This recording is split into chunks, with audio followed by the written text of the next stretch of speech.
Warning: contains spoilers for One Piece episode 1029 and One Piece volume 101. One Piece episode 1029 has aired and served to make Shanks' original introduction to the series even weirder.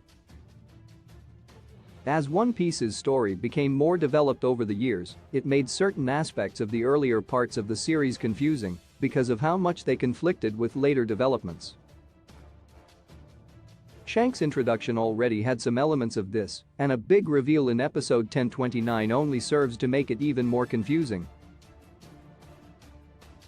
Shanks' introduction in One Piece initially came off as rather innocuous, but later reveals have ended up making it a little odd. For starters, Luffy's home of Fuchsia Village is part of the Goa Kingdom, which is not only part of the world government but hates criminals and anyone they deem as garbage so much that they would burn them alive to look good in front of the celestial dragons.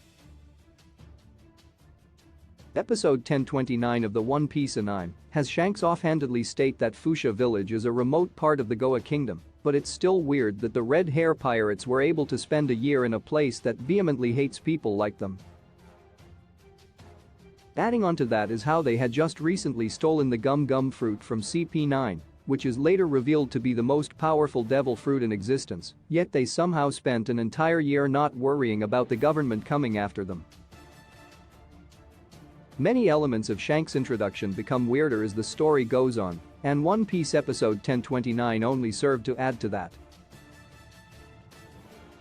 In one of the eye-catching moments of the episode, it's revealed that 12 years ago, Shanks already had a bounty of over 1 billion berries. That means that Shanks was already one of the most wanted men in the world when he met the One Piece protagonist Luffy, yet he managed to stay in one place without any conflict for an entire year. That would have already been confusing on its own, but with the Goa Kingdom's attitude towards criminals and how the Red Hair Pirates just stole the gum gum fruit from the world government, it becomes incredibly hard to justify. Why didn't Garp do anything about Shanks? Shanks already having such a high bounty when he met Luffy also makes an even bigger issue of why Garp never did anything about him. Garp has expressed nothing but disdain for pirates, and he especially hated Shanks for inspiring Luffy to become a pirate, but it's never been explained why he didn't do anything to run Shanks and his crew out of the village.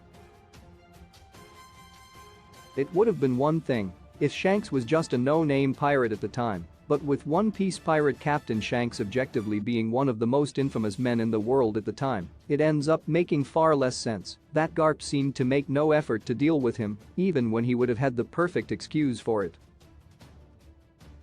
The most logical explanation for Garp would be because Shanks was a former member of the Roger Pirates. Even though Garp constantly tried to arrest Gold Roger, he still saw him as a friend to the point that he was willing to protect Ace for him.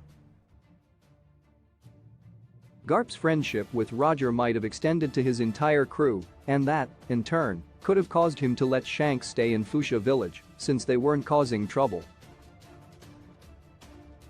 None of that would explain the problems involving the Goa Kingdom and the world government, but it would at least give a plausible explanation for Garp. Toei Animation's One Piece episode 1029 makes Shanks' introduction into the series even weirder. The nature of the Goa Kingdom and his theft of the gum gum fruit already made things a little confusing, but with the reveal that Shanks' bounty was already over 1 billion berries when he was introduced, it becomes even harder to explain how he was able to spend a year in Fuchsia Village unimpeded. One Piece is slowly revealing more of Shanks' past and character, so an answer might arise at some point, but right now, it's more than a little confusing. One Piece releases new episodes Saturdays on Crunchyroll.